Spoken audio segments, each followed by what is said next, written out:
Oblikovan, zasnovan in izdelan v Evropi za Evropo. No, tega Hyundaiu pravzaprav ne bi bilo treba sploh poudarjati, ker se to v kabini že čuti s prsti, od zunaj pa nasploh vidi na prvi pogled.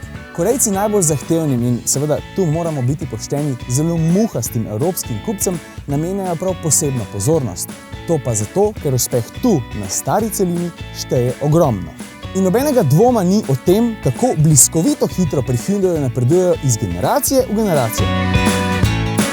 Položaj za volanom je odličen, zagotovo boljši kot pri predhodniku. Prijetno občutek prostornosti pa podkrepijo svetle barve. Ja, lahko rečemo, da so ti sedeži in ta notranjost prav tista upokojenska bež barva, ampak ta resnici na ljubo zelo dobro odraža zelo prefinjeno notranjost. Prostornost je glede na razred povprečna, preglednost pa nekoliko pokvari le širok stebriček C. Hvalimo zelo dobro blaženje na vseh vrstah podlag, zvočna zatesnitev pa je na nivoju evropskih tekmecev. Zanimiv dodatek je možnost nastavljanja trdote volana že v seriji, kar je posrečen, a le pogojno uporaben pripomoček. Program Comfort poudari mehkobo in lahko vrtenje, medtem ko Sport, logično, poskrbi, da je volan mnogo trši. Resnici na ljubo, i30 s športnostjo nima veliko skupnega. No, za običajno vožnjo je tale volan povsem dovolj odziven. Med športno vožnjo, ki pa, kot smo že rekli, temu avtomobilu sploh ne diši, pa so povratne informacije preveč skope in servirano preveč na umeten način. Hkrati pa se pri tem sistemu Flex Steering, ga imenujejo pri Hyundaiu, sprašujemo, zakaj pri i30 ni mogoče doplačati koristnega opozorilnika pred nenamerno menjavo voznega pasu, kot je to mogoče narediti pri i40 in ki smo ga mimogrede zelo pohvalili. Vkolikor je cena glavni pogoj za nakup, izberite enak motor kot poganja testnega.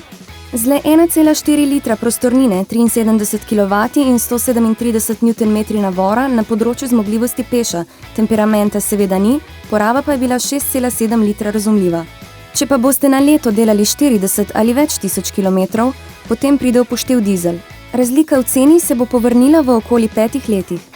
Videti je, da i30 ni le zmanjšal zaostanka za tekmeci, ampak ga je v veliko pogledih povsem izničil, kar je na avtosalonu v Ženevi opazil tudi vodja Volkswagenovega koncerna Martin Winterkorn. Ta je Hyundaiu naredil velikansko promocijo in sebi verjetno tudi seveda medvedjo uslugo s temeljitim ogledom razstavljenega i30. V videu, ki ga seveda najdete tudi na YouTubeu, Winterkorn jezno ugotovi, da ročica tule spodaj za nastavljanje višine in pa globine volanskega obroča svoje delo opravlja povsem neslišno. In iz njegovih ust je bilo slišati: poslušajte, BMW tega ne zna, mi tega ne znamo, kako pa je lahko uspelo njim?